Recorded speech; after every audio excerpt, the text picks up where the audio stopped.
ఏ సింహాసనం తెలుసా? యూదులకు రాజుగా ఆయన సింహాసనం. రేపు ఆయన మధ్య ఆకాశంలో సింహాసనం మీద కూర్చొని బోర ఊదినప్పుడు ఆదాం కాడ నుంచి నేటి వరకు చనిపోయినటువంటి వారందరూ కూడా నీతిమంతులు ఎత్తబడతారు బోర ఊదినప్పుడు. తర్వాత సజీవులుగా ఉన్న మనం ఎత్తబడతాం. ఆయన బోర ఊదినప్పుడు సింహాసనం మీద కూర్చుంటాడు. సింహాసనం మీద పరిశుద్ధులు 24 మంది పెద్దలతో సింహాసనం మీద కెరూబులు సెరూబుల మధ్య ఆకాశంలో సింహాసనం మీద కూర్చున్నప్పుడు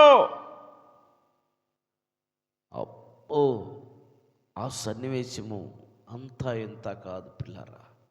దాన్ని వర్ణించుకోవటానికి కూడా మన ఊహ కూడా అందట్లేదు. ఆ మేఘారుడై వస్తూ ఉన్నాడు. మేఘారుడుగా వస్తాడంట.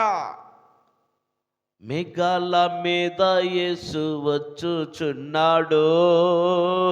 మేఘాల మీద యేసు వచ్చుచున్నాడు. పరిశుద్ధులందరినీ తీసుకుపోతాడు. పరిశుద్ధులందరినీ తీసుకుపోతాడు. ఈ సువార్త మోయబడున్, వాక్యమే నెరవేరును. వాక్యమే నెరవేరును. యేసు రాజుగా రాబోతూ ఉన్నాడు. కెరూబులు సెరూబుల మధ్య 12 మంది పెద్దలు, 24 మంది పెద్దలతో కెరూబులు సెరూబుల మధ్య వస్తూ మధ్యాకాశంలో ఆయన సిట్టింగ్ వేస్తాడు. మధ్యాకాశంలో వచ్చి సిట్టింగ్ వేసి సింహాసనం మీద కూర్చొని బోర భూ అని ఊతే లేవనెత్తబడతారు పిల్లరా. ఆకాశము నా సింహాసనం, భూమి నా పాద పీఠం. చూడండి, మేఘాల మీద వస్తాడంట. మేఘాల మీద రావటం అంటే ఏందో తెలుసా? అసలు మేఘాలు తెలుసా? మీరు చూసారా మేఘాలను? ఎప్పుడన్నా చూసారండి మేఘాలు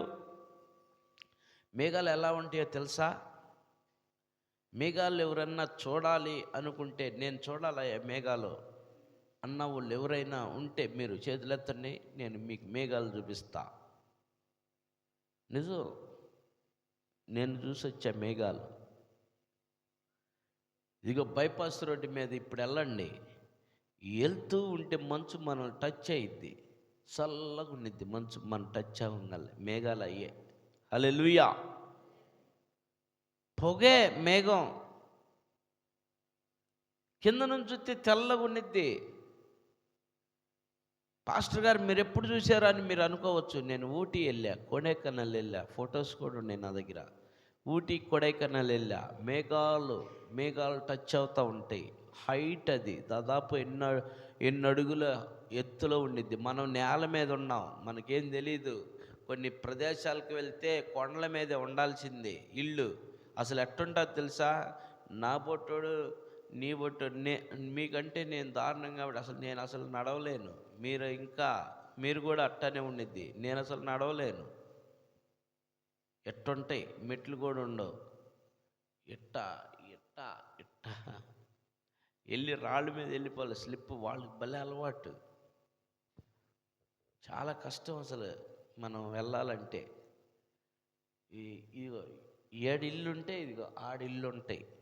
6 ఇల్లు ఉంటే ఇంక పైన ఇల్లు ఉంటాయి. అట్ట ఊరు వెళ్ళాలంటే 7 నుంచి చీరాలు వెళ్ళాలంటే పైకి వెళ్ళాలి. బాపట్ల వెళ్ళాలంటే ఇంకా పైకి వెళ్ళాలి. పొన్నూరు వెళ్ళాలంటే ఇంకా పైకి వెళ్ళాలి. గుంటూరు వెళ్ళాలంటే ఇంకా విజయవాడ వెళ్ళాలంటే ఇంకా అట్ట పైనే ఊరంతా. మేఘాలు పిల్లరా. ఆ మేఘాలు కంటికి కనపడవు, టచ్ అవుతూ ఉంటాయి. వరకు చల్లగా ఉండిద్ది అంతే. కింద నుంచి చూస్తే ఒక ఆకారం ఉంటుంది, పైనుంచి ఏమి కనపడదు. ఎట్టే కనపడిద్ది, ఎట్టుండిద్ది. ఇప్పుడు ఎట్టుంది బోదరుగా అంతే ఉండిద్ది.